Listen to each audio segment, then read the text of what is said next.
খাবার টেবিলে শামীম জিজ্ঞাসা করল, কি ব্যাপার সেরিনা, তুই আজকে এত চুপচাপ কেন? না আব্বু, এমনি। সেরিনা একবার ভাবল আব্বুকে সবকিছু খুলে বলে, কিন্তু আব্বুর মুখ দেখে তার মায়া হলো। ব্যাপারটা শোনা মাত্রই আব্বু এমন দুশ্চিন্তায় পড়ে যাবেন যে চিন্তা করেই সেরিনার মন খারাপ হয়ে গেল।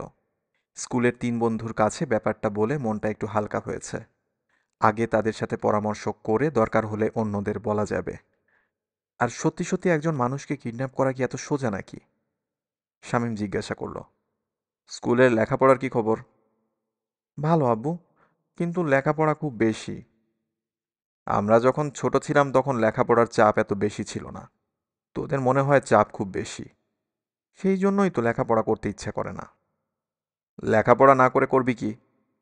সেরিনা হাসি হাসি মুখ করে বলল, পানির নিচে নিচে ঘুরে বেড়াবো। একা একা? তুমিও থাকবে। আমি আমি কিভাবে তোর সাথে পানির নিচে থাকবো? তুমি থাকবে একটা নৌকায়, উপরে। আমি পানির নিচে ঘুরে ঘুরে তোমার জন্য আজব আজব ফলমূল, মাছ, শামুক, ঝিনুক এইসব নিয়ে আসব। শামীম একটু অবাক দৃষ্টিতে সেরিনার দিকে তাকিয়ে রইল। মেয়েটা আজকাল মাঝে মাঝেই বলে যে তার পানির নিচে নিচে ঘুরে বেড়াতে ইচ্ছা করে। একবার সত্যি সত্যি তাকে নিয়ে কোনো একটা সমুদ্রে গেলে হয়।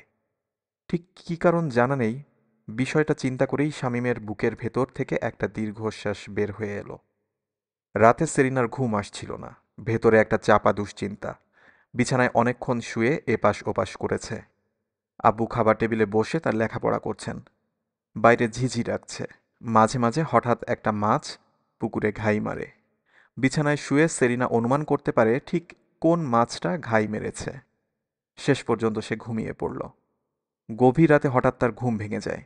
ঘুম ভাঙার পর ঘুম ভাঙার পর সেরিনার অনেকক্ষণ ঘুম ঘুম ভাব থাকে, কিন্তু এখন কি হলো কে জানে, সেরিনা পুরোপুরি জেগে গেল। ঘরের ভেতর আবছা অন্ধকার।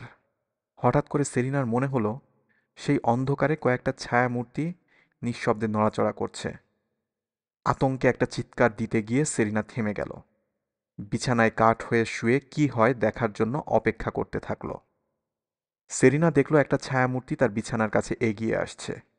মশারিটা তুলে হঠাৎ করে তার একটা ফ্ল্যাশ লাইটের আলো মুহূর্তের জন্য তার চোখ ধাঁধিয়ে দেয়। আলোটা সাথে সাথে নিভে গেল। কেউ একজন বলল, পেয়েছি। সেরিনা টের পেল পাথরের মতো একটা হাত খপ করে তার মুখ চেপে ধরল। একটা শব্দ করেছ তো গুলি করে ঘিলু বের করে দেব। সেরিনা তার কপালে শীতল একটা ধাতব নলের স্পর্শ পেল। নিশ্চয়ই রিভলভার। ভয়ঙ্কর আতঙ্কে সেরিনার সারা শরীর শীতল হয়ে যায়। ঠিক করে সে চিন্তাও করতে পারে না। অন্ধকার ঘরের ভেতর থেকে ভারী একটা গলা বলল, বাপটাকে নিউট্রালাইজ করো। মনে রেখো, নো ব্লাডশেড। সেরিনা দেখল তার ঘর থেকে কয়েকটা ছায়ামূর্তি বের হয়ে গেল, এবং কয়েক সেকেন্ড পরেই সে তার আব্বুর গলার স্বর শুনতে পায়। একটা ধস্তাধস্তির শব্দ হয় এবং একজন মানুষ যন্ত্রণার মতো একটা শব্দ করল। সেরিনা শুনল পাশের ঘরে কেউ একজন চাপা গলায় বলছে, খবরদার, কোনো শব্দ করবে না। একটা শব্দ করলে তোমার মেয়ের মগজ ফুটো করে ফেলব। তখন হঠাৎ করে ধস্তাধস্তির শব্দ কমে গেল। সেরিনা শুনল তার আব্বু জিজ্ঞাসা করছে, তোমরা কারা, কি চাও? কেউ কোনো উত্তর দিল না। শুধু একটা চাপা হাসির শব্দ শোনা গেল। ঠিক তখন কেউ একজন হাতে টর্চ লাইট জ্বালালো। সেরিনার ঘরটা মোটামুটি আলোকিত হয়ে যায়। সেরিনা দেখল তার ঘরের মাঝখানে একজন দাঁড়িয়ে আছে। দুজন মানুষ তার আব্বুকে দুই পাশ থেকে ধরে রেখে টেনে টেনে আনছে। শামীম হাহাকারের মতো শব্দ করে জিজ্ঞাসা করল, সেরিনা, মা, তুই তুই ঠিক আছিস? সেরিনার মুখ চেপে ধরে রেখেছে বলে সে ঠিক করে কথা বলতে পারল না। অস্পষ্ট একটা শব্দ করল। শামীম ছুটে আসতে চাচ্ছিল, কিন্তু মানুষ দুইটা তাকে আসতে দিল না। শক্ত করে ধরে রাখল। শামীম আবার জিজ্ঞাসা করল, তোমরা কারা, কি চাও? ঘরের মাঝখানে দাঁড়িয়ে থাকা মানুষটা শামীমের মুখে টর্চ লাইটের আলো ফেলে বলল, আমরা তোমার সহযোগিতা চাই। কথাটা এমনভাবে বলল যে শুনে ঘরের সবাই হেসে উঠল, যেন খুব একটা মজার কথা বলেছে। শামীম জিজ্ঞাসা করল, কি সহযোগিতা? আমরা তোমার মেয়েকে নিয়ে যেতে এসেছি, তুমি সেই ব্যাপারে সহযোগিতা করো। একটা শব্দ না করে এই চেয়ারটাতে বসো। আমরা তোমাকে বেঁধে রেখে যেতে চাই। শামীম প্রায় হাহাকারের মতো শব্দ করে বলল, কেন, তোমরা কেন আমার মেয়েকে নিয়ে যেতে চাও? মানুষটা বলল, আমরা ছোট মানুষ, বড় ব্যাপার জানি না। শুধু টের পেয়েছি এটা ইন্টারন্যাশনাল প্রজেক্ট। তোমার মেয়ে ছোট হলেও খুব গুরুত্বপূর্ণ। তার প্রতি তোলা রক্ত নাকি মিলিয়ন ডলারে বিক্রি হবে। একজন বলল, শুনে মনে হচ্ছে আমরাও কয়েক তোলা রক্ত রেখে দিই। ঘরের মাঝখানে দাঁড়িয়ে থাকা মানুষটা বলল, খবরদার, ঠাট্টা করেও এরকম কথা বলবে না। কড়া নির্দেশ, এই মেয়ের যেন কোনো ক্ষতি না হয়। যে মানুষটা সেরিনাকে ধরে রেখেছিল সে এবার তাকে ধরে বিছানা থেকে নিচে নামালো। সেরিনা ভাঙা গলায় ডাকল, আব্বু। শামীম নিচু গলায় বলল, মা আমার। শামীম বলতে চাইল সব ঠিক হয়ে যাবে, কিন্তু বলতে পারল না। সে আবছা অন্ধকারে সেরিনার দিকে তাকিয়ে রইল। মানুষগুলো ধাক্কা দিয়ে শামীমকে চেয়ারে বসিয়ে দেয়। তারপর একজন তার মুখে একটা চওড়া মাস্কিং টেপ লাগিয়ে দেয়। তারপর হাত দুটো পিছন দিয়ে শক্ত করে বাঁধতে থাকে। সেরিনা দৃশ্যটা দেখতে পারছিল না। হাউমাউ করে কাঁদতে কাঁদতে বলল, আব্বু, সব আমার জন্য হচ্ছে, সব আমার দোষ, আমার। শামীম বলতে চাইছিল, তোর কোনো দোষ নেই মা, কিন্তু সে কিছুই বলতে পারল না। সেরিনার দিকে তাকিয়ে রইল। সেরিনাকে ধরে যখন পুরো দলটি ঘর থেকে বের হয়েছে তখন রাত ৩টা বাজে। বাইরে একটা গাড়ি অপেক্ষা করছিল। সেখানে সেরিনাকে ঠেলে ঢুকিয়ে দিয়ে মানুষগুলো গাড়ির সামনে এবং পিছনে উঠে যায়। সাথে সাথেই গভীর রাতের নির্জন রাস্তা দিয়ে গাড়িটা ছুটে যেতে থাকে। কিছুক্ষণের মাঝেই গাড়িটা শহরের এক পাশে দেওয়াল দিয়ে ঘেরা বড় একটা বিল্ডিংয়ের ভেতর ঢুকে গেল। গাড়ি থামার সাথে সাথে ভেতর থেকে আরও কয়েকজন মানুষ বের হয়ে আসে। তারা গাড়ির দরজা খুলে সেরিনাকে ধরে টেনে বিল্ডিংয়ের ভিতরে নিয়ে যায়। দোতলার একটা বড় ঘরে হাসপাতালের বিছানার মতো একটা বড় বিছানা, তার চারপাশে নানা ধরনের যন্ত্রপাতি। সেরিনাকে বিছানায় শুইয়ে দেওয়ার সাথে সাথে তার 2 হাত আর পা এক ধরনের স্ট্র্যাপ দিয়ে বিছানার সাথে বেঁধে ফেলা হলো। একটু পরে ঘরে একজন বিদেশি মানুষ এসে ঢুকল। সেরিনা তাকে দেখেই চিনতে পারল। এই মানুষটিকেই সে তার ক্লাসরুম থেকে মাইক্রোবাসে বসে থাকতে দেখেছে। সে যখন তার আব্বুর সাথে বিলে গিয়েছিল তখন এই মানুষটিই স্পিডবোট করে তার নৌকাটার চারপাশে ছুটে বেরিয়েছিল। মানুষটা সেরিনার কাছে এসে মাথা ঘুরিয়ে দেখল। তারপর ইংরেজিতে বলল, তুমি সেই রহস্যময় মেয়ে যে পানির নিচে থাকতে পারো। ইংরেজি উচ্চারণটা একটু অন্যরকম। তারপরও সেরিনা কথাটা বুঝতে পারল। সে কিছু বলল না, মানুষটার দিকে তাকিয়ে রইল। মানুষটা এরপর হড়বড় করে আরো অনেক কিছু বলল, যার বিশেষ সে কিছু বুঝতে পারল না। পাশে ভদ্রলোকের মতো দেখতে একটা বাঙালি মানুষ দাঁড়িয়ে ছিল। সে বলল, স্যার বলছেন তোমার এত বিস্ময়কর ক্ষমতা, তুমি কেমন করে এই পোড়া দেশে পড়ে থাকবে? তোমাকে নিয়ে বিলিয়ন ডলারের রিসার্চ হবে, ট্রিলিয়ন ডলারের ব্যবসা হবে। সেরিনা বলল, আমি ওসব কিছু চাই না, আমাকে ছেড়ে দেন, আমি বাসায় যাব। বিদেশিটা মাথা এগিয়ে জানতে চাইল সেরিনা কি বলছে। মানুষটি তখন তাকে সেরিনার কথাটা ইংরেজিতে অনুবাদ করে দিল। সেটা শুনে বিদেশি হা হা করে হেসে উঠল, যেন কথাটা খুবই মজার কথা, এবং মানুষটাকে হাসতে দেখে অন্যরাও হাসতে শুরু করল। সেরিনা অবাক হয়ে মানুষগুলোর দিকে তাকিয়ে রইল। তাদের হাসি থামার পর বলল, আপনারা আমার আব্বুকে বেঁধে রেখেছেন, আমাকে জোর করে ধরে এনেছেন, এটা আপনারা করতে পারেন না। ভদ্রলোকের মতো দেখতে বাঙালি মানুষটা বলল, আমরা সব কিছু করতে পারি, পৃথিবীর কেউ আমাদের কিছু করতে পারবে না। তোমার উপর মায়া করে তোমার বাবাকে আমরা মারি নাই। তোমার আমাদের উপর অনেক কৃতজ্ঞ থাকা উচিত, বুঝতে পেরেছ? সেরিনা বুঝল না। অবাক হয়ে মানুষটার দিকে তাকিয়ে রইল। একটু পরে জিজ্ঞাসা করল, আমাকে আপনারা কি করবেন? তোমাকে এই সাহেব তাদের দেশে নিয়ে যাবেন। কিভাবে নিয়ে যাবেন? তোমাকে ঘুম পাড়িয়ে একটা বাক্সে করে নিয়ে যাবে। তুমি কিছু জানতেই পারবে না। ঘুম ভাঙার পর দেখবে তুমি বিশাল একটা ল্যাবরেটরিতে শত শত সায়েন্টিস্ট তোমাকে নিয়ে গবেষণা করবে। সেরিনা কেঁদে ফেলল, আমি যেতে চাই না, প্লিজ আমাকে ছেড়ে দিন, প্লিজ। বিদেশি মানুষটা মুখে একটা হাসি নিয়ে একপাশে সরে গেল। তারপর একজনকে জিজ্ঞাসা করলো, আমাদের পরিকল্পনা কদ্দূর? হেলিকপ্টার কখন আসবে? পাশ থেকে একজন উত্তর দিল, সকাল 10টায়। 10টায় ক্যাপসুলটা নিয়ে যাবে। মেয়েটাকে ক্যাপসুলে ঢোকাবে কখন? সকাল 9টার দিকে। বাবাটা যদি তার আগে শহরে হইচই শুরু করে দেয়? করবে না। ওর বাসায় মেয়েটার বাবা ছাড়া আর কেউ নেই। কাজের একটা মহিলা আসে বেলা 10টার দিকে। বাপটা তখন ছাড়া পেয়ে হইচই করতে শুরু করলেও আমরা ততক্ষণে হাওয়া হয়ে যাব। তাছাড়া বেশি হইচই করতে পারবে না, আমরা ডলার দিয়ে সবার মুখ বন্ধ করে রেখেছি। কেউ তার কোনো কথা শুনবে না। গুড, কিন্তু তারপরও আমার মনে হয় বাপটাকে মেরে ফেলে আসা উচিত ছিল। একজন জীবন্ত মানুষ মানেই বাড়তি যন্ত্রণা। ভদ্রলোকের মতো দেখতে মানুষটা মাথা নাড়ল। না, আমরা শুধু শুধু একজন মানুষকে মারতে চাই না। তুমি নিশ্চিন্ত থাকো, কোনো রক্তপাত ছাড়াই আমরা প্রজেক্টটা শেষ করব। বিদেশিটা বলল, ঠিক আছে, আমাদের হাতে এখন 4 থেকে 5 ঘন্টা সময় আছে। এই সময়ের ভিতর মেয়েটার পুরো বায়োলজিক্যাল প্রোফাইলটা বের করে ফেলো। হ্যাঁ, বের করে ফেলবো। তোমরা পুরো প্রজেক্টটা ঠিক করে বের করে দাও, আমাদের এজেন্সি তোমাদের খুশি করে দেবে। তুমি নিশ্চিন্ত থাকো, তোমার প্রজেক্ট আমরা এখান থেকে বের করে দেব। তোমার দেশে তোমরা কি করবে সেটা নিয়ে তুমি মাথা ঘামাও। একবার আমার দেশে নিতে পারলে পুরোটা হবে এক টুকরো কেকের মতো সোজা। তারপর দুইজনই হা হা করে হাসতে লাগলো। সেরিনা শূন্য দৃষ্টিতে তাদের দিকে তাকিয়ে থাকে। তার মনে হতে থাকে তার মাথার ভেতর সবকিছু বুঝি শূন্য হয়ে যাচ্ছে। ভোরবেলা গৌরী আর ললিতা সেরিনার বাসায় এসে বেল বাজায়। সকালবেলা তাদের সেরিনাকে নিয়ে স্কুলে যাবার কথা। কেউ দরজা খুলল না। তখন তারা আরও কয়েকবার বেল বাজালো। এবারেও কেউ দরজা খুলল না। তখন তারা কয়েকবার জোরে জোরে সেরিনার নাম ধরে ডাকল। তারপরও কেউ দরজা খুলল না। তখন দুজনেই একটু দুশ্চিন্তায় পড়ে গেল। কি করবে সেটা নিয়ে যখন চিন্তা করছে, ঠিক তখন নার্গিসকেও দেখা গেল। এত সকালে সেও চলে এসেছে। বারবার বেল বাজানোর পর, ডাকাডাকি করার পরও কেউ দরজা খুলছে না শুনে নার্গিসও দুর্ভাবনায় পড়ে গেল। নার্গিস তখন গিয়ে দরজায় একটা ধাক্কা দিতেই দরজাটা খুলে যায়। তারা সবাই তখন একজন আরেকজনের মুখের দিকে তাকালো। দরজাটা খোলা কেন? হঠাৎ করে তাদের বুকের ভেতর এক ধরনের আতঙ্ক হতে থাকে। পা টিপে টিপে তারা বাসার ভেতরে ঢুকল। ডাইনিং টেবিলের উপর কয়েকটা বই, পাশে একটা ঘর, দরজা খোলা।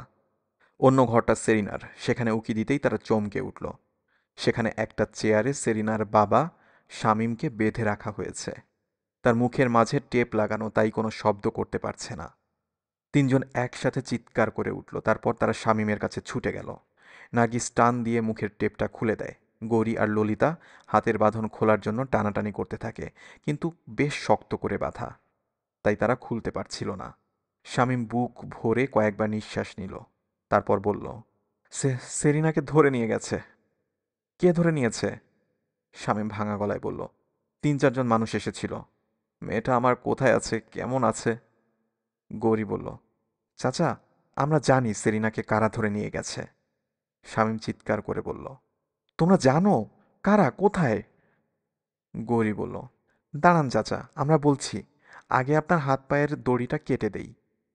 রান্নাঘরের টেবিল থেকে একটা বড় চাকু এনে তারা শামীমের হাত পায়ের দড়ি কেটে দিল। শামীম হাত আর পায়ে টিপে টিপে রক্ত সঞ্চালন করতে করতে বলল, কারা সেরিনাকে ধরে নিয়েছে, তোমরা কেমন করে জানো?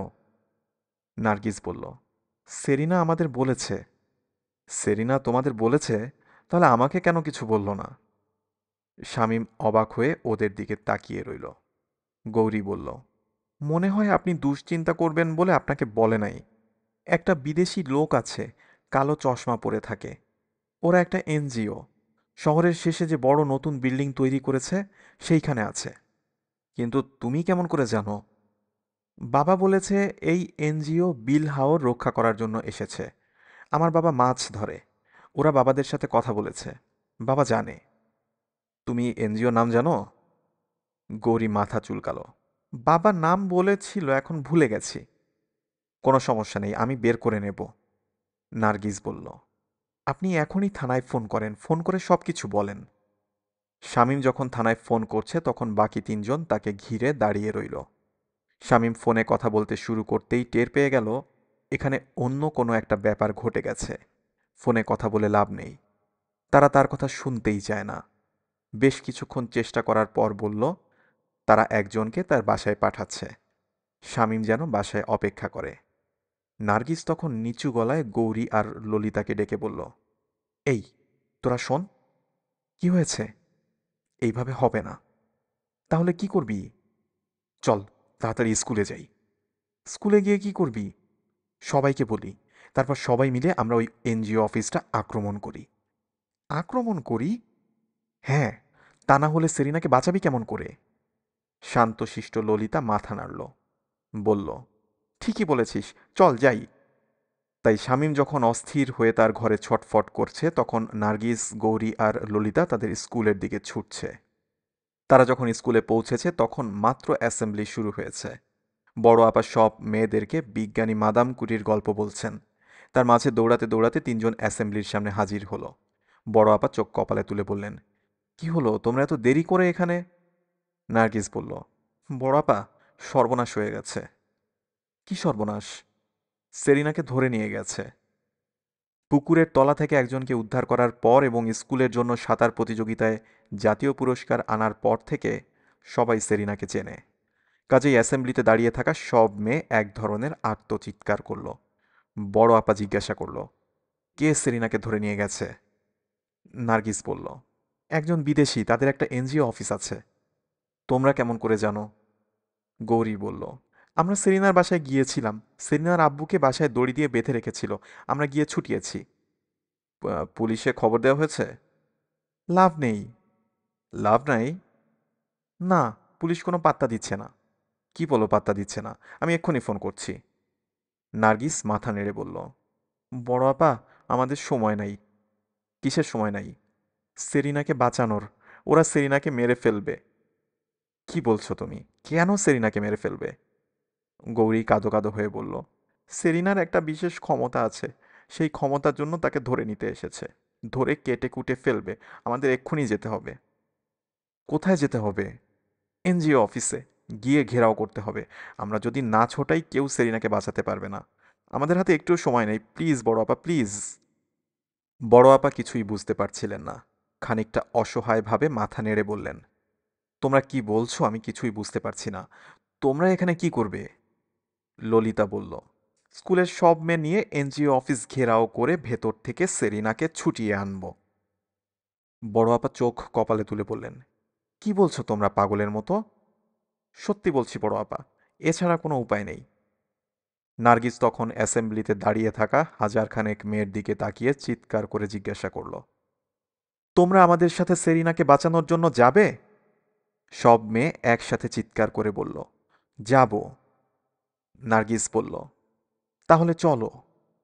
সব মেয়ে তখন চিৎকার করতে করতে বের হতে শুরু করলো। বড় আপা বললেন, দাঁড়াও দাঁড়াও, আগেই যেও না।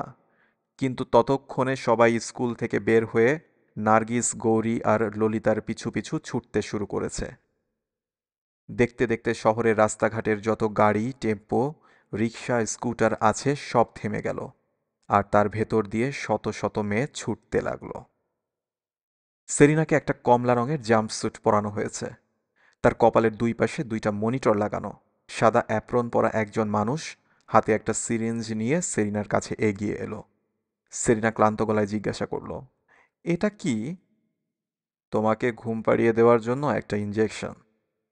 কেন আমাকে ঘুম পাড়িয়ে দিচ্ছেন? তোমাকে ঘুম পাড়িয়ে তোমার শরীরটা শীতল করে ফেলা হবে। তুমি কিছু টের পাবে না। সেরিনা স্থির চোখে সাদা অ্যাপ্রন পরা মানুষটার চোখের দিকে তাকিয়ে বলল, আপনাকে এই কাজ করার জন্য কত টাকা দিয়েছে? মানুষটির মুখের মাংসপেশি শক্ত হয়ে গেল। বলল, তুমি নড়ো না। সেরিনা বলল, আপনার ছেলে মেয়ে আছে? আমাকে শেষ করে দেওয়ার জন্য আপনাকে যে টাকা দিবে, সেই টাকা দিয়ে আপনি আপনার ছেলে মেয়েদের খেলনা কিনে দেবেন? তাদের শিশু মেলা নিয়ে যাবেন? মানুষটা কঠিন গলায় বলল, তুমি বেশি কথা বলবে না মেয়ে। ঠিক তখন জানালার কাচ ভেঙে ঘরের ভেতর প্রথম একটা ঢিল এসে পড়ল। তারপর একটার পর একটা ঢিল পড়তে লাগলো এবং সাথে সাথে অসংখ্য মেয়ে কণ্ঠের চিৎকার শোনা যেতে লাগলো। বিদেশি মানুষটা দৌড়ে ঘরে এসে ঢুকলো। ইংরেজিতে জিজ্ঞাসা করলো, কি হয়েছে? ঘরের ভেতর আর যেসব মানুষ আছে তারা সাবধানে জানালা দিয়ে উকি দিয়ে ভয় পাওয়া গলায় বলল, বুঝতে পারছি না, হাজার হাজার মেয়ে লাঠিসোঁটা ঢিল নিয়ে আক্রমণ করেছে। কেন? বুঝতে পারছি না, মনে হয় এই মেয়েটাকে নিয়ে যেতে এসেছে। এরা কেমন করে জানলো মেয়েটা এখানে আছে? জানি না, খুবই বিচিত্র ব্যাপার। বিদেশিটার মুখ পাথরের মতো শক্ত হয়ে গেল।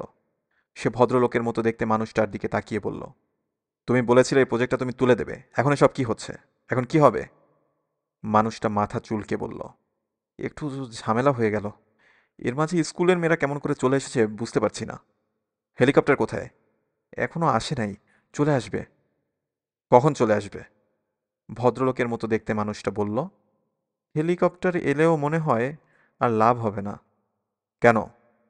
মানুষটা জানালা দিয়ে উকি দিয়ে বলল, মেয়েরা দেওয়াল টপকে ভেতরে ঢুকতে শুরু করেছে, হাতে লাঠিসোঁটা। এই প্রথম বিদেশি মানুষটার মুখে ভয়ের একটা চিহ্ন দেখা গেল। শুকনো গলায় বলল, আমাদের গার্ড কোথায়? গার্ড দিয়ে এদের ঠেকানো যাবে না, অনেক মেয়ে, হাজার হাজার। সেরিনার মুখে হাসি ফুটে উঠল।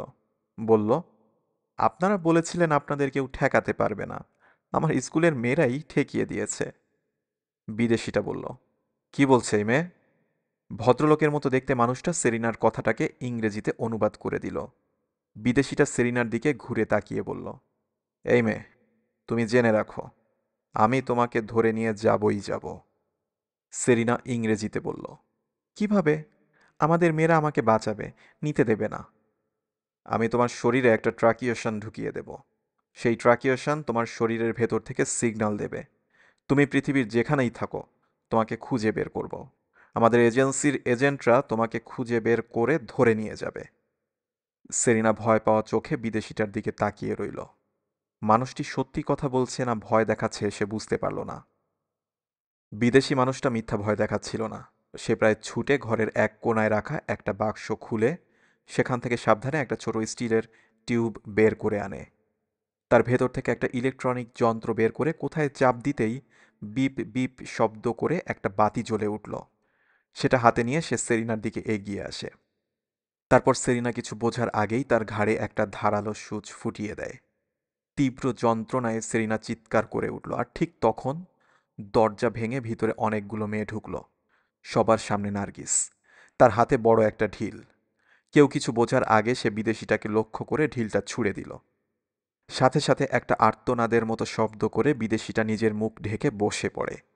নার্গিস চিৎকার করে বলল, ধর শুয়োরের বাচ্চাকে।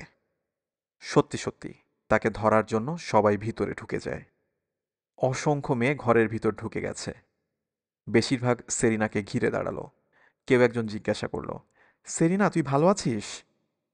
হ্যাঁ ভালো আছি, কিন্তু আমার ঘাড়ে কি যেন লাগিয়েছে, খুব ব্যথা করছে, একটু খুলে দিবি? একজন এগিয়ে এসে হ্যাচকা টানে ঘাট থেকে সেটা খুলে ফেলল। তারপর সেরিনার হাত পায়ের বাঁধন খুলে দিতে লাগলো। ঠিক তখন পুলিশের বাঁশি শোনা গেল। পুলিশ চলে এসেছে, কিন্তু কাকে বাঁচানোর জন্য এসেছে সেটা তখনও কেউ বুঝতে পারছিল না। সেরিনা একটা চাদর গায়ে চুপচাপ বসে আছে। শামীম এক হাত দিয়ে সেরিনাকে ধরে রেখেছে। তাদের সামনে একজন মহিলা পুলিশ অফিসার। শামীম বলল, আমাকে একটু বলবেন এখানে কি হচ্ছে? বলবো? এটা বলার জন্য মনে হয় আমার চাকরি চলে যাবে, কিন্তু আমি যেটুকু জানি সেটা আপনাকে বলবো। বাবা হিসাবে আপনার জানার অধিকার আছে। বলেন প্লিজ। আপনার মেয়ের কোনো এক ধরনের অস্বাভাবিক ক্ষমতা আছে। সেটা কি আমি এখনো পরিষ্কার জানি না। পানিতে সাঁতার দেওয়া নিয়ে কোনো এক ধরনের ক্ষমতা। শামীম চুপ করে রইল। ক্ষমতাটা যে সাঁতার দেওয়ার নয়, পানির নিচে নিঃশ্বাস নেবার ক্ষমতা, সেটা সে বলল না। পুলিশ অফিসার বলল, যাই হোক, স্কুলের ছাত্রীদের সাঁতার প্রতিযোগিতার একটা ভিডিও কিভাবে কিভাবে জানি নেটওয়ার্কে চলে গিয়েছিল। খুবই নিরীহ একটা ভিডিও। পানি ঝাপাঝাপি করে কয়েকটা মেয়ে সাঁতার কাটছে। কিন্তু সেই ভিডিওটা একটা সিক্রেট এজেন্সির হাতে পড়ল। তারা সেটা অ্যানালাইসিস করে আবিষ্কার করলো আপনার মেয়ের একটা অসাধারণ ক্ষমতা আছে। তারা সারা পৃথিবী খুঁজে আপনার মেয়েকে বের করে ফেলল। অন্য যে কোনো মানুষের হাতে এই ভিডিওটা পড়লে তারা সম্ভবত আপনার সাথে যোগাযোগ করত। আপনার অনুমতি নিয়ে আপনার মেয়ের ব্লাড স্যাম্পল নিত, শরীরের টিস্যু নিত, সিটি স্ক্যান করত। কিন্তু এই সিক্রেট এজেন্সি তার ধারে কাছে গেল না। কয়েক মিলিয়ন ডলারের একটা প্রজেক্ট হাতে নিয়ে কিছু মানুষকে পাঠালো আপনার মেয়েকে কিডন্যাপ করে নিতে। এই অংশটা আমি এখনো বুঝতে পারছি না, কেন তারা কিডন্যাপ করতে এলো। এই সিক্রেট এজেন্সি এতই ক্ষমতাশালী, তারা পৃথিবীর যে কোনো জায়গায় যা ইচ্ছে তাই করতে পারে। তাদের টাকা পয়সার কোনো অভাব নেই, তাই তাদের কাছে এইটাই মনে হয় সবচেয়ে সহজ কাজ মনে হয়েছে। কিংবা কে জানে, আপনার মেয়ের ক্ষমতাটা হয়তো এতই অস্বাভাবিক, হয়তো যে কোনো মূল্যে তাকে নেয়ার একটা যুক্তি আছে। শামীম একটু নড়ে চড়ে বসল। সেরিনার ক্ষমতাটা কি সে নিজে থেকে বলে জানাজানি করতে চায় না। মহিলা পুলিশ অফিসার বলল, সিক্রেট এজেন্ট কিছু লোককে অনেক টাকা দিয়ে এখানে পাঠালো। তারা একটা ভুয়া এনজিও অফিস খুলে কাজ শুরু করলো। যখন আপনার মেয়েটাকে কিডন্যাপ করে নেবে তখন তাদের দিকে যেন নজর না যায় তার ব্যবস্থা করলো। কিছু দেশি ক্রিমিনালকে ভাড়া করলো। সবার শেষে টাকা খাইয়ে পুলিশকে নিষ্ক্রিয় করলো। এর পরের অংশটা তো আপনি জানেন। শামীম বলল, না আমি জানি না। পুলিশ অফিসার বলল, আপনার মেয়ে জানে, তাই না সেরিনা? সেরিনা কোনো কথা না বলে মাথা নাড়ল। পুলিশ অফিসার আবার বলল, আপনার মেয়ে সেরিনা কিছু একটা সন্দেহ করেছিল, আপনাকে না বললেও তার বন্ধুদের বলেছিল। তার বন্ধুরা একেবারে 100% খাঁটি বন্ধু। তারা ঠিক করলো এখন থেকে সব সময় সেরিনাকে বাসায় পৌঁছে দেবে, আবার বাসা থেকে স্কুলে নিয়ে যাবে। ক্রিমিনালগুলো রাত্রে সেরিনাকে কিডন্যাপ করে আপনাকে বেঁধে রেখে গেল। সেটা জানাজানি হবার আগেই তাদের পালিয়ে যাবার কথা, কিন্তু সেরিনার বন্ধুরা সকালে হাজির। আপনাকে তারা ছোটালো। আপনি সরল বিশ্বাসে আমাদের ফোন করলেন। আমাদের একজন আপনাকে সাহায্য না করে ধানাই পানাই শুরু করলো। একটা হেলিকপ্টার এসে সেরিনাকে নিয়ে পালিয়ে না যাওয়া পর্যন্ত আপনাকে ব্যস্ত রাখার কথা।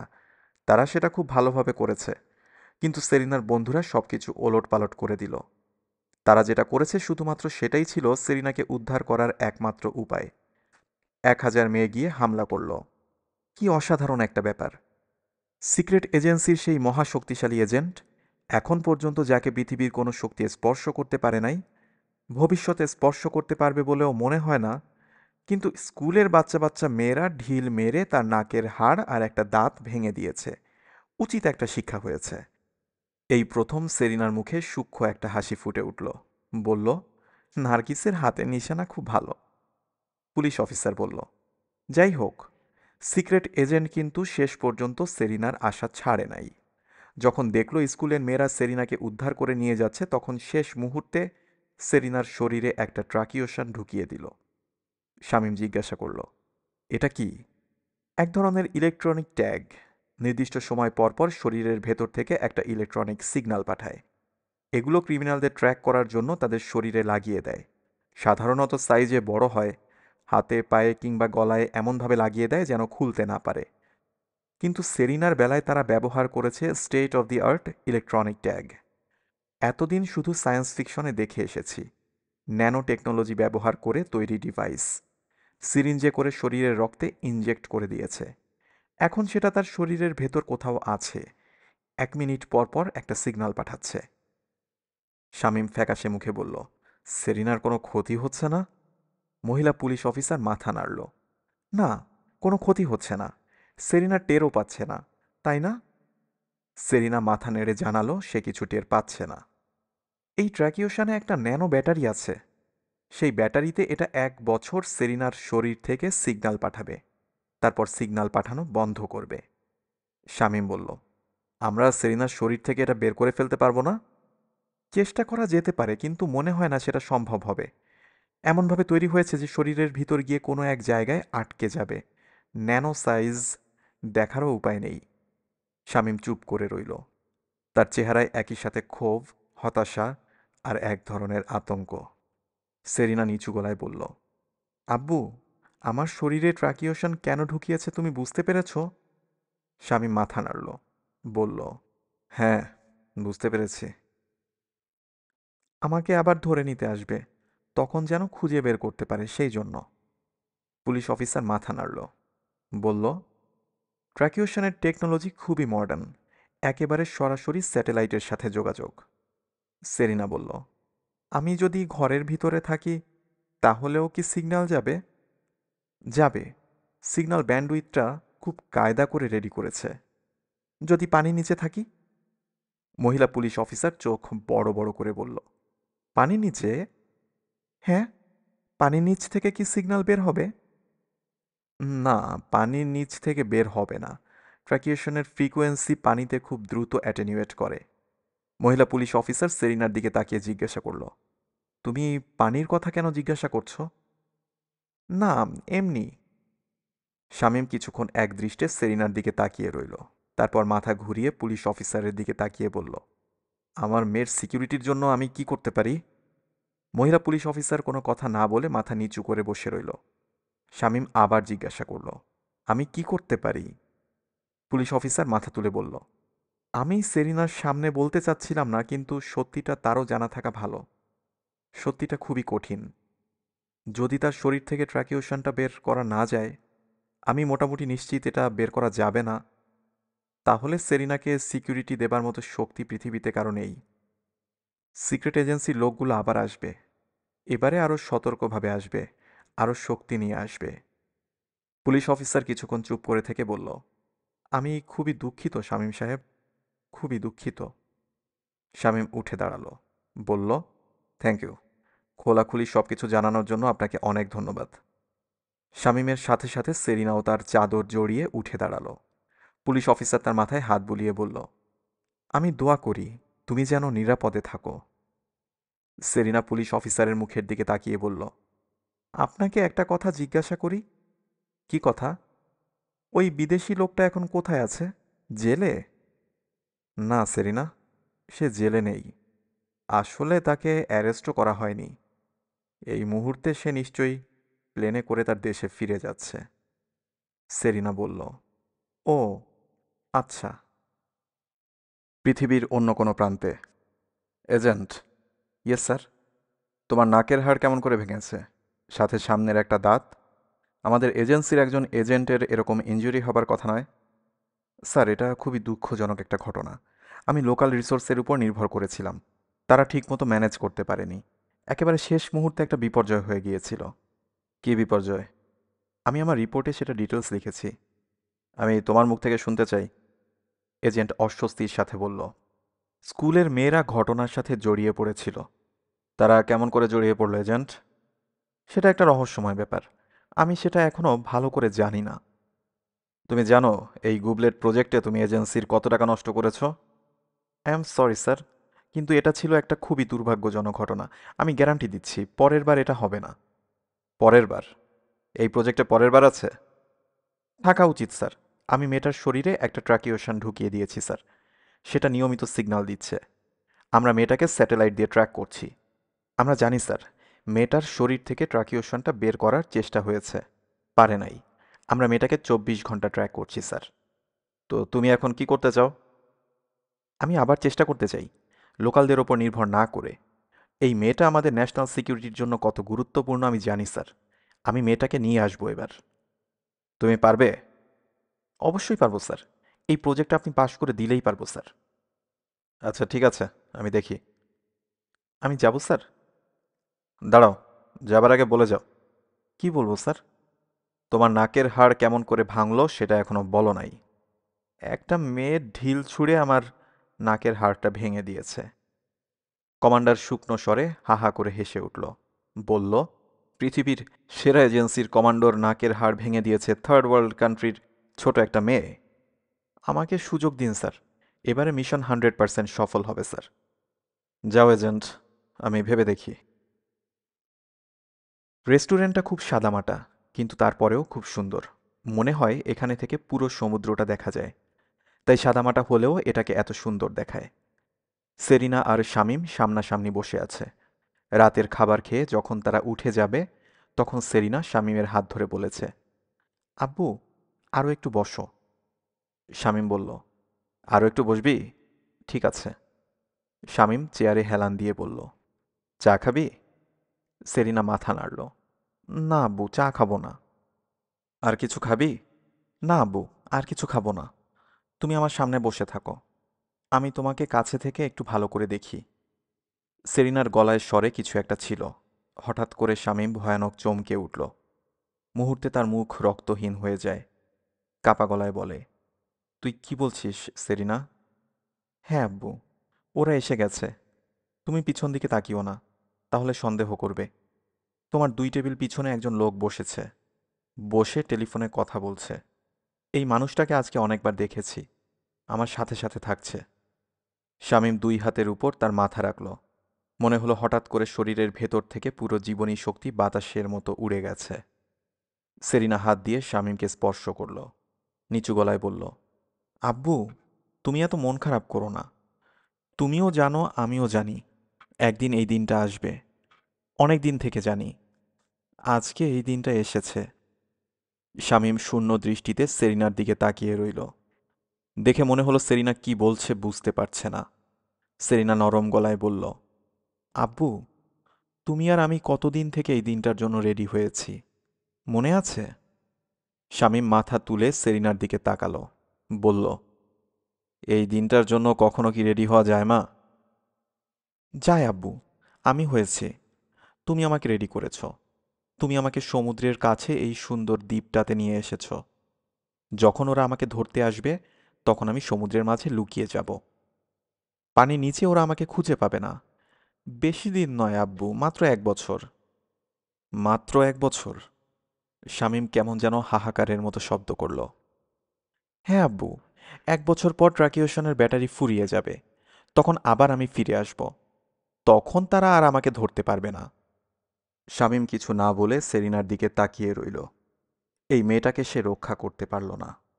পৃথিবীর দানবেরা তার এই ছোট মেয়েটিকে তার বুকের ভেতর থেকে কেড়ে নিল।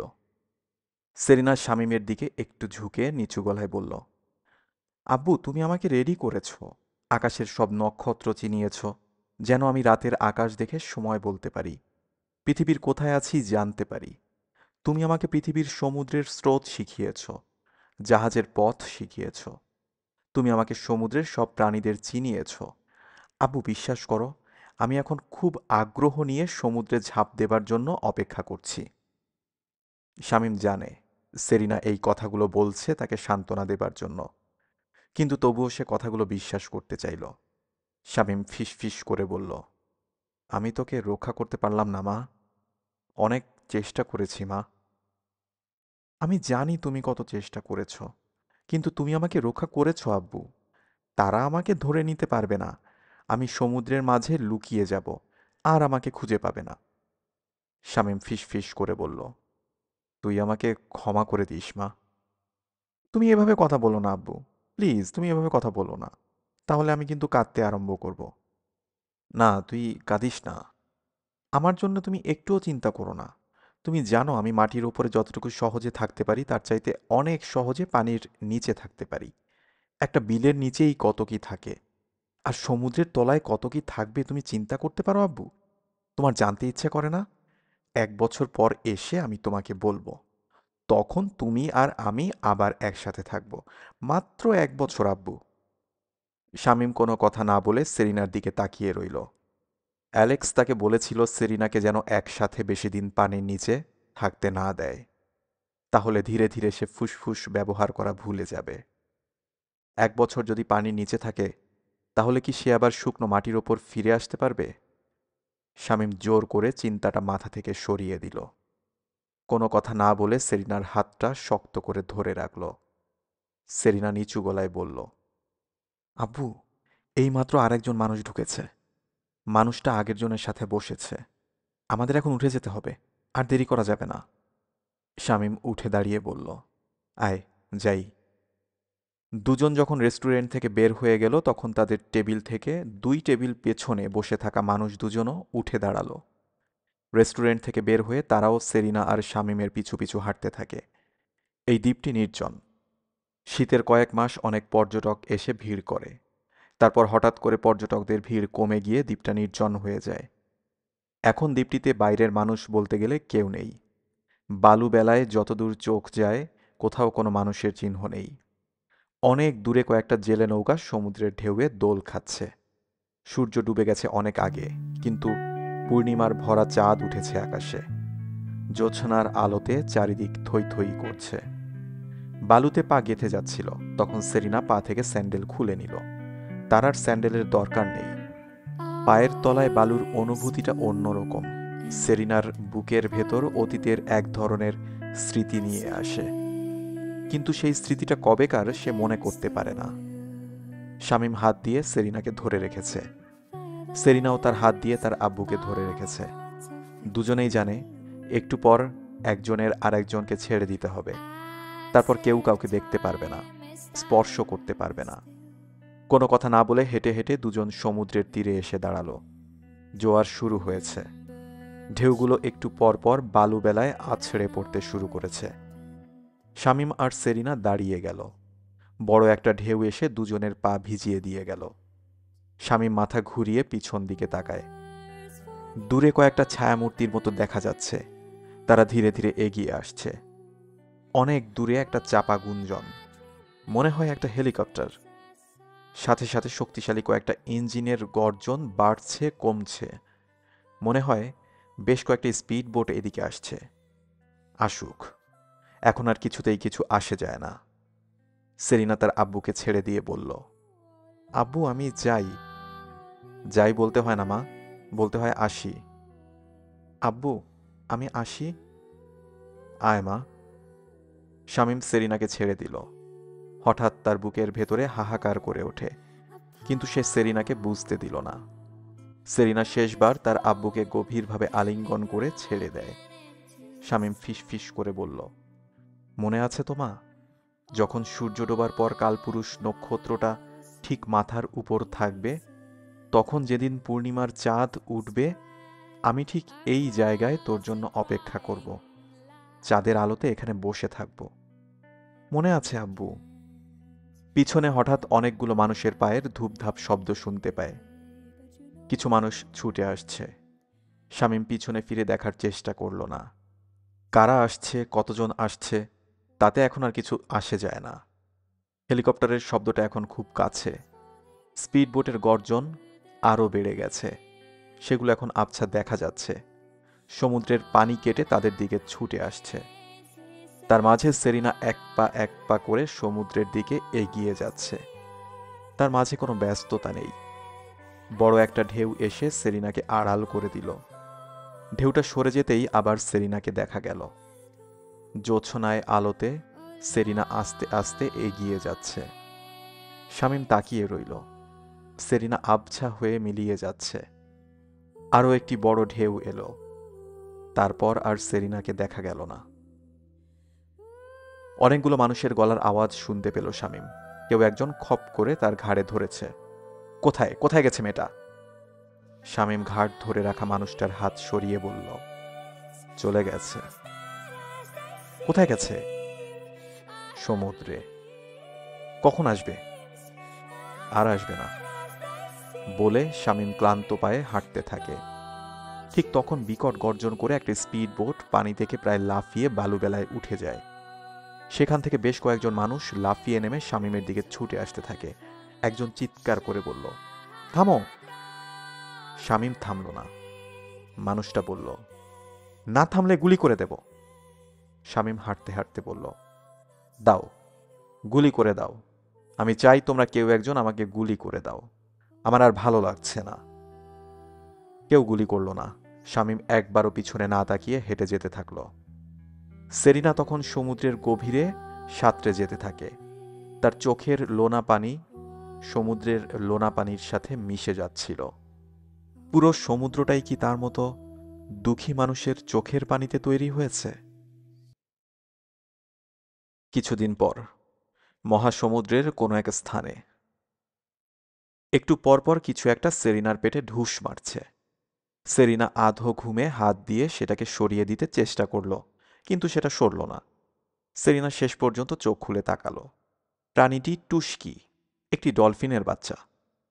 ডলফিনের যে দলটির সাথে সেরিনা সময় কাটায়, এই শিশুটা সেই দলের। সেরিনা এর নাম দিয়েছে টুস্কি। ডলফিন শিশুটা এই নামে সাড়া দেয়। সেরিনা চোখ খুলে বলল, টুস্কি তোমার সমস্যাটা কি? পানির ভেতর সেরিনার কণ্ঠস্বর অন্যরকম শোনায়, কিন্তু তাতে টুস্কির কোনো সমস্যা হলো বলে মনে হলো না। টুস্কি একটা শীষ দেওয়ার মতো শব্দ করল, তারপর মুখ দিয়ে টিক টিক করে শব্দ করতে লাগল। সেরিনা ডলফিনের ভাষা একটু একটু করে বুঝতে শুরু করেছে। প্রত্যেকটা ডলফিনের নিজের একটা শীষ আছে। সে শীষের শব্দ শুনে বুঝতে হয় কে কথা বলছে। টিকটিক শব্দ করে তারা কথা বলে। যখন মাছ ধরতে যায় তখন এক ধরনের শব্দ, আর যখন খেলতে চায় তখন অন্য ধরনের শব্দ। সেরিনা বলল, কেন এত ভোরে তুমি জ্বালাতন করছো? তোমার বেশিক্ষণ ঘুমাতে হয় না, তার মানে এই না যে আমাকে ঘুমাতে হবে না। টুস্কি কি বুঝলো কে জানে, তার মাঝে এক ধরনের আনন্দ আর উত্তেজনা দেখা গেল।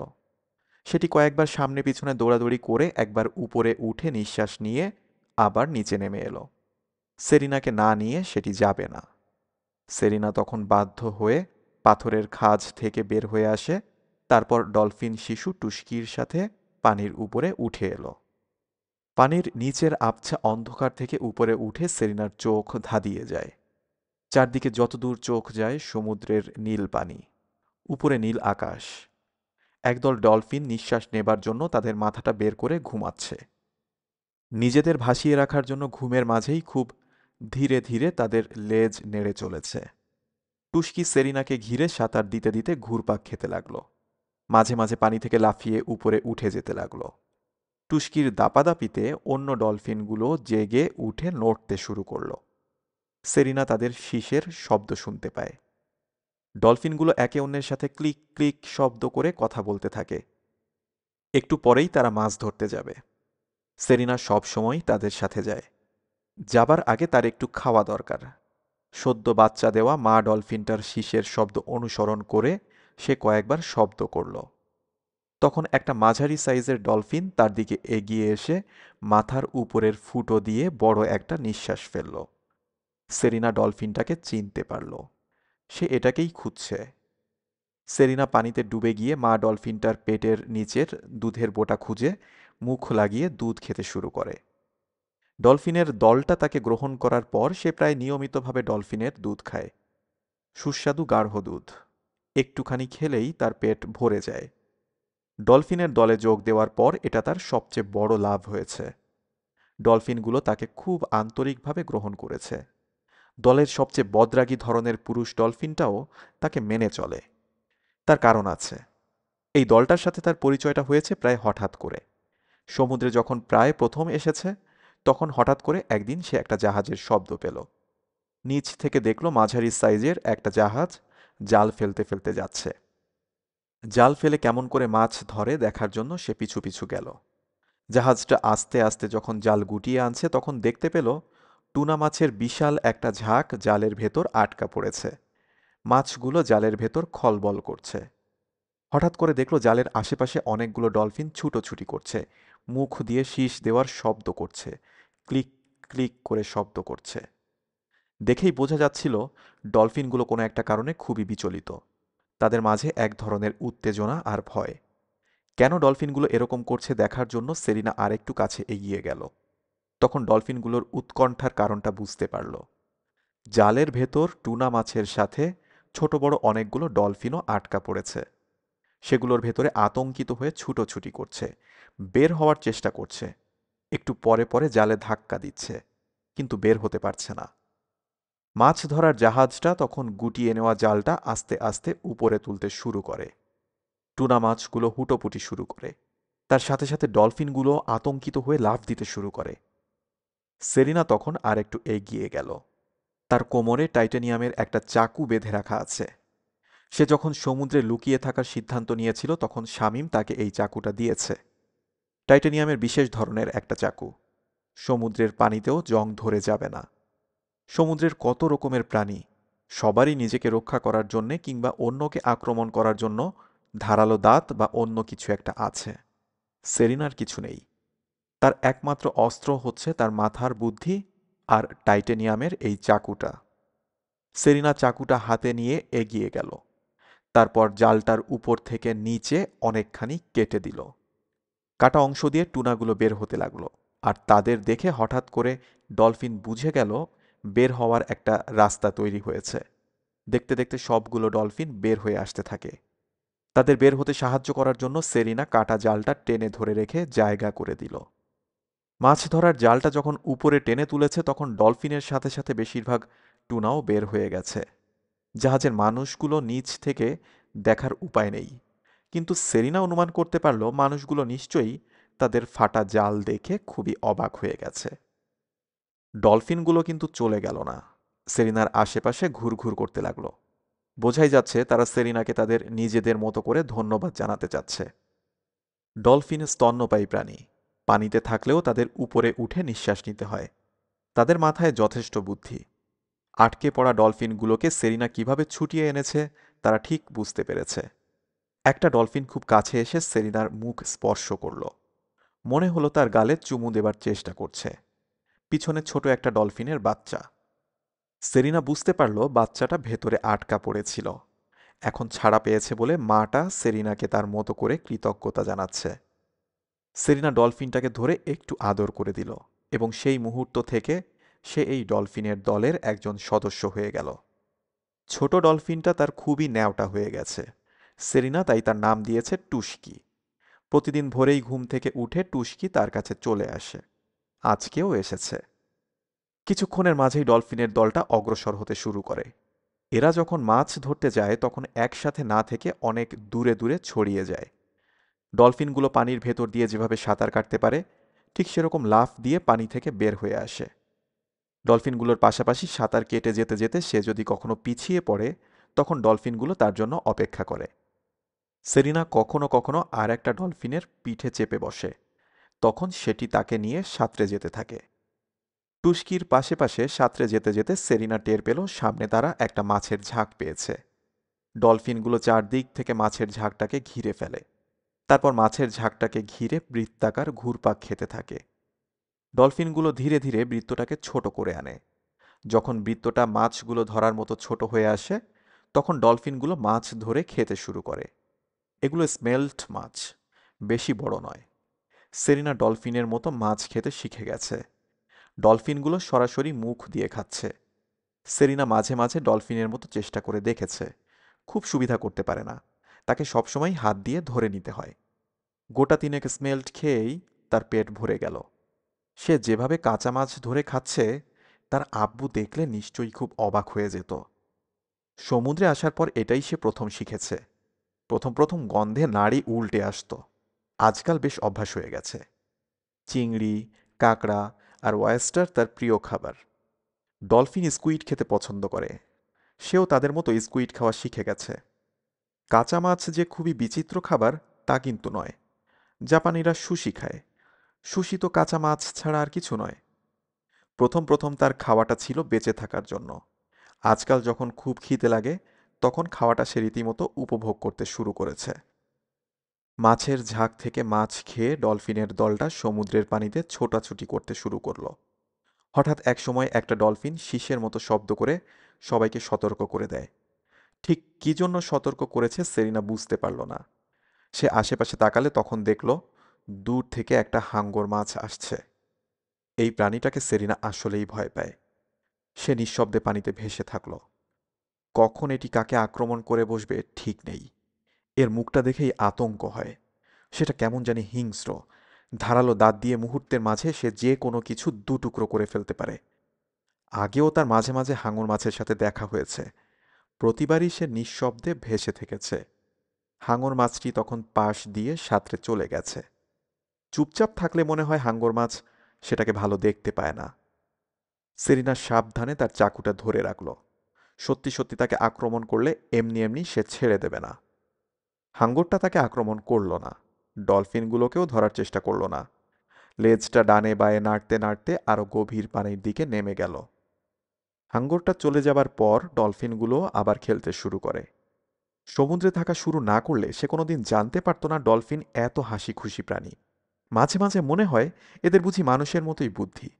সে যদি একবার তার আব্বুকে এনে এই ডলফিনদের সাথে পরিচয় করিয়ে দিতে পারত তাহলে কি মজাই না হতো। সে বলতো, আব্বু এই হচ্ছে টুস্কি। টুস্কি একটা ছোট লাফ দিত আর আব্বু বলতো, কি খবর টুস্কি? তখন সে টুস্কির মাকে দেখিয়ে বলতো, আব্বু এই হচ্ছে টুস্কির মা, আমি এর দুধ খাই।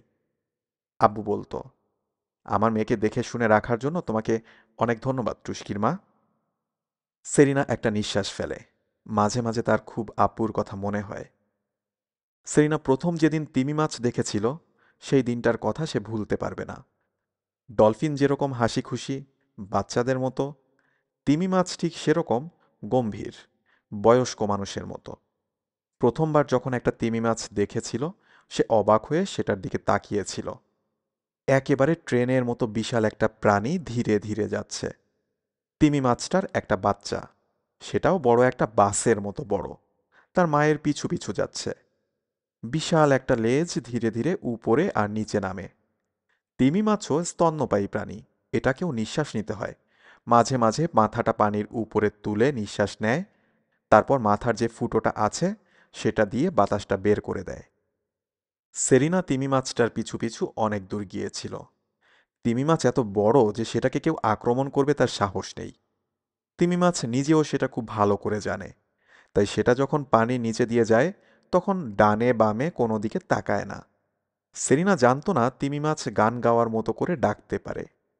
অনেক দূর থেকে যখন কান্নার মতো শব্দ করে তিমি মাছ ডাকতে থাকে, সেটা শুনে কেমন জানি মন খারাপ হয়ে যায়। এত বড় তিমি মাছ, কিন্তু সেরিনা কখনো তিমি মাছটাকে কিছু খেতে দেখেনি। মনে হয় পানির শ্যাওলা, প্ল্যাঙ্কটন এগুলো খেয়েই থাকে। ডলফিনের মতো মাংসাশী নয়, নিরামিষাশী। ডলফিনের সাথে সেরিনার যেরকম এক ধরনের বন্ধুত্ব হয়েছে, তিমি মাছদের সাথে সেরকম বন্ধুত্ব না হলেও এক ধরনের পরিচয় হয়েছে। তিমি মাছের কৌতূহলী বাচ্চাটা সেরিনাকে দেখলেই তার দিকে এগিয়ে আসে, তাকে উল্টে পাল্টে দেখে। মা তিমি মাছটা তখন চোখের কোণ দিয়ে তাদের দিকে তাকিয়ে থাকে। কিন্তু একদিন তিমি মাছদের সাথে তার এক ধরনের ঘনিষ্ঠতা হলো। ঘটনাটা ছিল খুবই ভয়ঙ্কর একটা ঘটনা। কয়দিন থেকেই সেরিনা একটা জাহাজের শব্দ শুনছিল। জাহাজের প্রোপেলারে শব্দ বাড়ে, আবার কমে। মনে হয় জাহাজটা কোনো কাজে এদিকে এসে ঘোরাঘুরি করছে। তিমি মাছের একটা বড় দলও এদিকে ঘোরাঘুরি করছে। দেখে মনে হয় এগুলো অন্য কোনো একটা এলাকা থেকে এদিকে এসেছে। শীতের সময় যেরকম এক এলাকার পাখি অন্য এলাকায় চলে আসে, অনেকটা সেরকম। জাহাজটা যে তিমি মাছ ধরার জন্য এসেছে সেটা সেরিনা মোটেও অনুমান করতে পারেনি। ব্যাপারটা সেরিনা বুঝতে পারল যখন একদিন সে দেখল জাহাজের উপর থেকে একটা হারপুন দিয়ে বিশাল একটা তিমি মাছকে গেঁথে ফেলা হলো। তিমি মাছটা যন্ত্রণায় ছটফট করতে করতে তার বিশাল শরীরটা নিয়ে পানির ভেতর দিয়ে ছুটতে থাকে, আর জাহাজের উপর থেকে হারপুনের দড়ি ছাড়তে থাকে। হারপুনটা তিমি মাছের শরীরে এমনভাবে গেঁথে গেছে যে সেটা আর খুলে আসার উপায় নেই। হারপুনের দড়িতে বাধা থেকে তিমি মাছটা পানির তোলপাড় করে ছটফট করতে থাকে। রক্তে পানিটা টকটকে লাল হয়ে যায়। তিমি মাছটা নিঃশ্বাস নেবার জন্য একবার উপরে উঠে আবার ডুবে যায়। পানির নিচে ছটফট করতেই থাকে। তিমি মাছটা যখন শেষ পর্যন্ত দুর্বল হয়ে নির্জীব হয়ে যায়, তখন হারপুনের দড়ি টেনে টেনে তিমি মাছটাকে বিশাল জাহাজের কাছে নিয়ে আসে। তারপর সেটাকে তখন ক্রেন দিয়ে টেনে টেনে জাহাজের উপর তুলে ফেলে। রক্তের গন্ধ পেয়ে একটু পরেই অনেকগুলো হাঙর মাছ এসে ঘোরাঘুরি করতে থাকে। সেরিনা তখন তাড়াতাড়ি সরে গেল। এই জাহাজটা এই এলাকায় রয়ে গেছে। তিমি মাছগুলো এদিক দিয়ে যাচ্ছে, আর জাহাজ থেকে একটার পর একটা তিমি মাছ মেরে যাচ্ছে। সেরিনা একদিন খুব সাবধানে পানি থেকে মাথা বের করে দূর থেকে জাহাজটা দেখল। জাহাজের ঠিক সামনে হারপুন ছোড়ার কামানটা বসানো। সেখান থেকে একজন মানুষ একটা তিমি মাছের দিকে তাক করে হারপুন ছুটছে। তীব্র গতিতে হারপুন ছুটে গিয়ে তিমি মাছটাকে গেঁথে ফেলল। বিশাল একটা নিরীহ তিমি মাছ যন্ত্রণায় ছটফট করে, পানিকে তোলপাড় করে ছুটতে থাকে, কিন্তু রক্ষা পায় না। সমুদ্রের পানি রক্তে লাল হয়ে যায়, আর খুব ধীরে ধীরে নির্জীব হয়ে যাওয়া তিমি মাছটাকে ধীরে ধীরে জাহাজের কাছে টেনে আনে।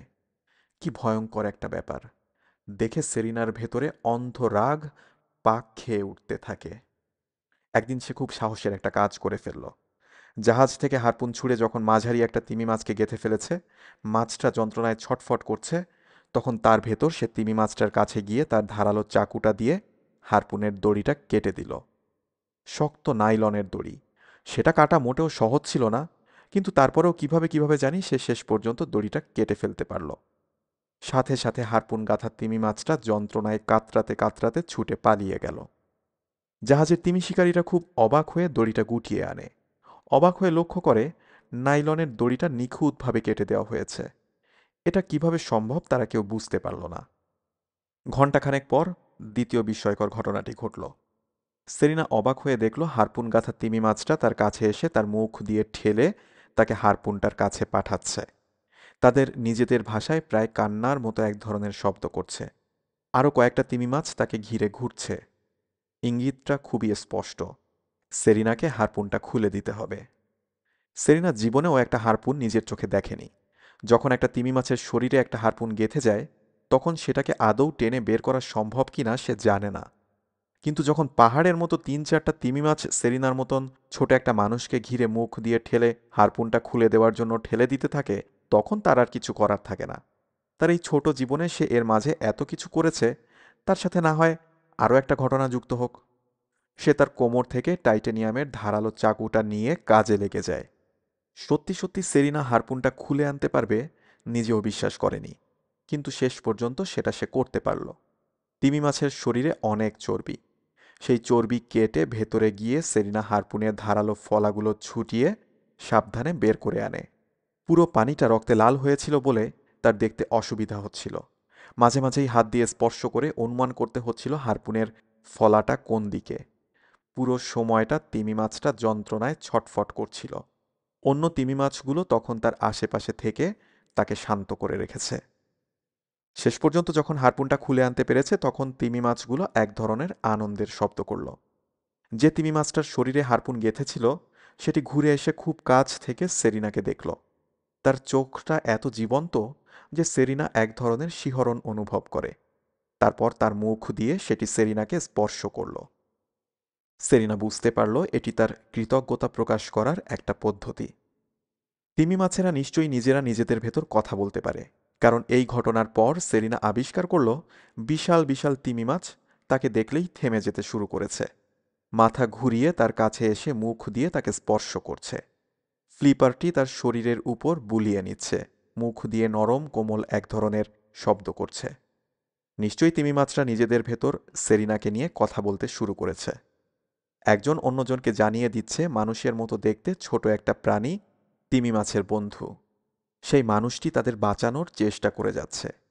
তাই তিমি মাছগুলো তাকে দেখলে একটু থেমে গিয়ে তার সাথে একটু ভাব বিনিময় করে যায়। কয়দিন পর আরও বড় একটা জাহাজ এলো তিমি মাছ মারার জন্য। একটি দুটি তিমি মাছকে মেরেও ফেলল। এরা শুধু যে হারপুন দিয়ে গেঁথে ফেলে তা না, তারপর শক্তিশালী রাইফেল দিয়ে গুলি করে তিমি মাছগুলোকে দ্রুত মেরে ফেলে। সেরিনা চেষ্টা করেও কোনো তিমি মাছ রক্ষা করতে পারল না। রাতে জাহাজটা নোঙর ফেলেছে। তখন সেরিনা ঘুরে ঘুরে জাহাজটাকে খুব ভালো করে দেখল।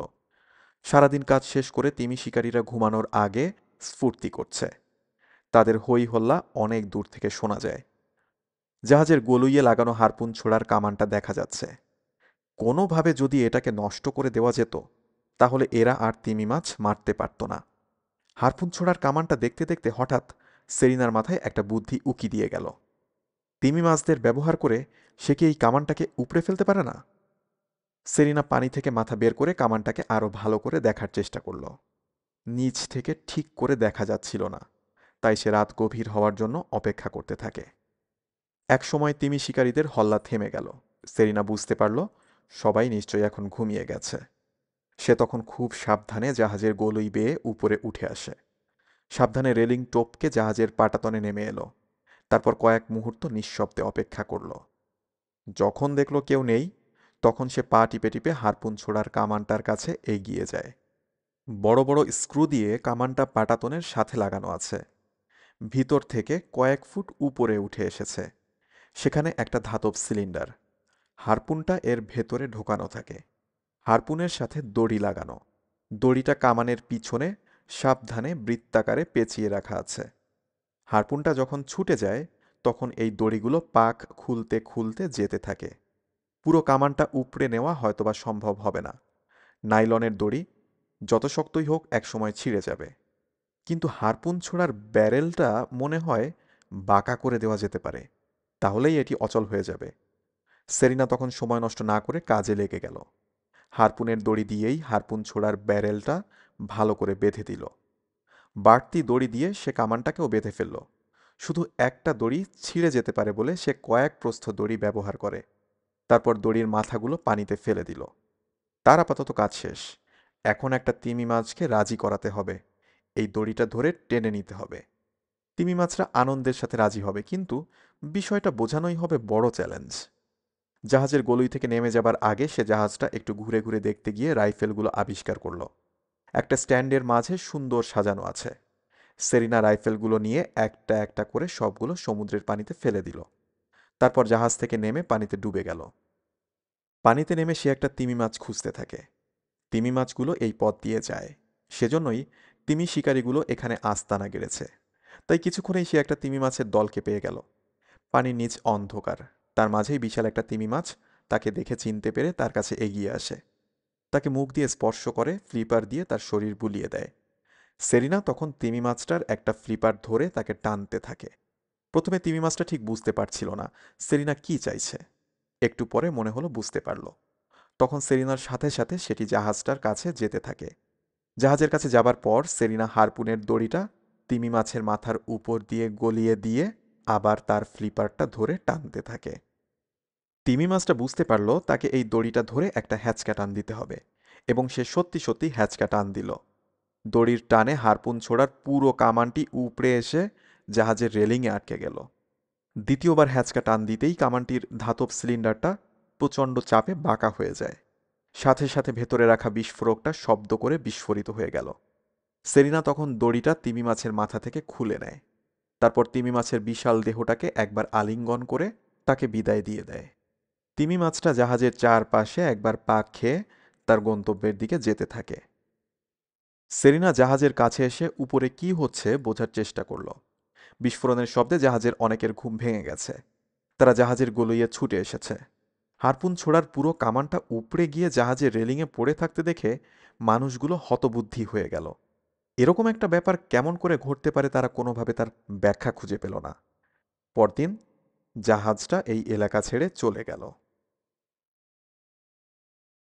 1 বছর পরের কথা। আকাশের দিকে মুখ করে সমুদ্রের পানিতে শুয়ে আছে সেরিনা। রাতের আকাশে নক্ষত্রগুলো স্ফটিকের মতো জ্বলজ্বল করছে। পূর্ব আকাশে কালপুরুষ নক্ষত্রমালা উঠেছে।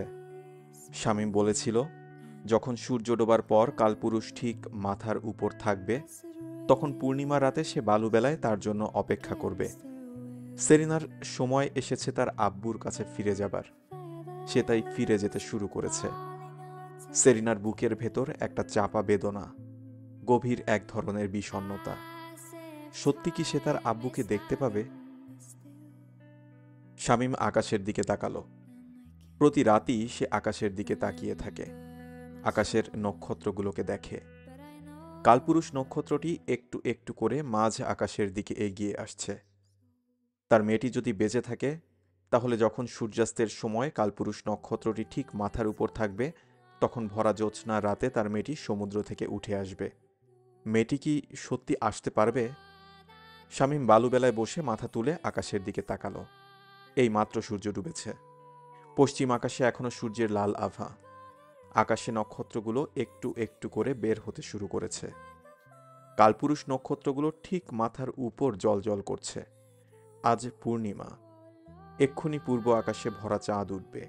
একটু পর চাঁদের আলোতে চারদিক থই থই করতে থাকবে। শামীম বালুবেলায় শুয়ে শুয়ে সমুদ্রের ঢেউয়ের শব্দ শোনে। একটির পর আরেকটি ঢেউ এসে বালুবেলাকে আঘাত করছে। এখন ভাটার সময়। খুব ধীরে ধীরে সমুদ্রের পানি সরে যেতে শুরু করেছে। একজন দুজন মানুষ বালুবেলায় এখনও ইতস্তত ঘুরে বেড়াচ্ছে। একটু পরে তারা কেউ থাকবে না। এই পুরো বালুবেলাটি তখন নির্জন হয়ে যাবে। তার মাঝে শামীম একাকী বসে থাকবে। বেশ কিছুদিন থেকেই সে এভাবে একাকী বসে থাকে। তার মেয়েটি যদি আগেই চলে আসে, এসে দেখে কেউ নেই, তখন একা একা এই মেয়েটি কি করবে? তাই শামীম প্রতি রাতে এই বালুবেলায় আসে, একা একা ঘুরে বেড়ায়। বালুবেলায় শুয়ে থাকতে থাকতে কখনো তার চোখে ঘুম নেমে আসে। গুটিসুটি হয়ে সে ঘুমিয়ে পড়ে। হঠাৎ তার ঘুম ভেঙে যায়। জেগে উঠে সে চারদিকে তাকায়। তার মেয়েকে সে খোঁজে। যদি তার ঘুমের মাঝে মেয়েটি সমুদ্র থেকে উঠে এসে থাকে, একা একা তাকে খুঁজে বেড়ায়। শামীম আজকেও বালুবেলায় বসে আছে। আকাশে ভরা চাঁদ। চাঁদটা যখন আরও একটু উপরে উঠবে, তখন জ্যোৎস্নার আলোতে চারদিক থই থই করবে। সেই আলোতে বহু দূর দেখা যাবে। তার মেয়েটি যদি সমুদ্রের পানি থেকে উঠে আসে, তাহলে সে তাকে দেখতে পাবে। প্রথম যখন তাকে দেখবে, তখন তার কেমন লাগবে? শামীম সেটা চিন্তা করেও বুঝতে পারে না। আব্বু, তুমি আমাকে যেরকম বলেছিলে যে ঠিক সূর্য ডুবে যাবার পর যখন আকাশে নক্ষত্রগুলো মিটিমিটি জ্বলতে শুরু করে, তখন যখন কালপুরুষ নক্ষত্রটা ঠিক মাথার উপর থাকে, তখন যেন আমি ফিরে আসি। তুমি বলেছিলে ঠিক যখন ভরা চাঁদ আকাশে উঠে চারদিক আলো করে দেবে, তখন তুমি আমার জন্য বালুবেলায় অপেক্ষা করবে। আব্বু, আজ সন্ধ্যাবেলা কালপুরুষ ছিল ঠিক মাথার উপর। আজ আকাশে ভরা চাঁদ। চারিদিক জ্যোৎস্নার আলোতে থই থই করছে। আমি আজকে ফিরে এসেছি আব্বু। কখনো সমুদ্রের স্রোতে ভেসে এসেছি, কখনো ডলফিনের পিঠে করে এসেছি, কখনো কখনো তিমি মাছের ঝাঁকের সাথে এসেছি, তাদের পিঠে শুয়ে এসেছি। কখনো কখনো বিশাল কোনো একটা ট্যাঙ্কারের নিচে কোনো খুপড়িতে শুয়ে শুয়ে এসেছি। তুমি আমাকে যেভাবে আকাশের নক্ষত্র দেখে কিভাবে পথ চিনতে হয় শিখিয়েছ, আমি ঠিক সেভাবে পথ চিনে ফিরে এসেছি। আব্বু, আমি কিন্তু আজকে তোমার সাথে দেখা করতে আসিনি। আমি দূর থেকে তোমাকে শুধু এক নজর দেখতে এসেছি। মনে আছে তুমি আমাকে বলেছিলে আমি যেন শুধু আমার শরীরের ত্বক দিয়ে অক্সিজেন না নেই, আমি যেন প্রতিদিন বুক ভরে ফুসফুস দিয়ে অক্সিজেন নেই। আব্বু, আমি সেটা করতে পারিনি। কিভাবে পারবো? আমার চারদিকে শুধু পানি আর পানি। আমি পানির মাঝে থাকি, পানির মাঝে ঘুমাই। বেঁচে থাকার জন্য আমার পানির মাঝে থাকতে হয়। আমি বুক ভরে ফুসফুস দিয়ে শ্বাস নেওয়ার জন্য দিনের পর দিন, রাতের পর রাত কোনো শুকনো জায়গা পাইনি আব্বু। অ্যালেক্স চাচা যেরকম বলেছিল, যদি আমি ফুসফুস ব্যবহার না করি তাহলে ধীরে ধীরে আমার ফুসফুসটা অকেজো হয়ে যাবে, আমি আর ফুসফুস দিয়ে শ্বাস নিতে পারবো না। ঠিক তাই ঘটেছে আব্বু। আমি আমার ফুসফুস দিয়ে শ্বাস নিতে পারি না।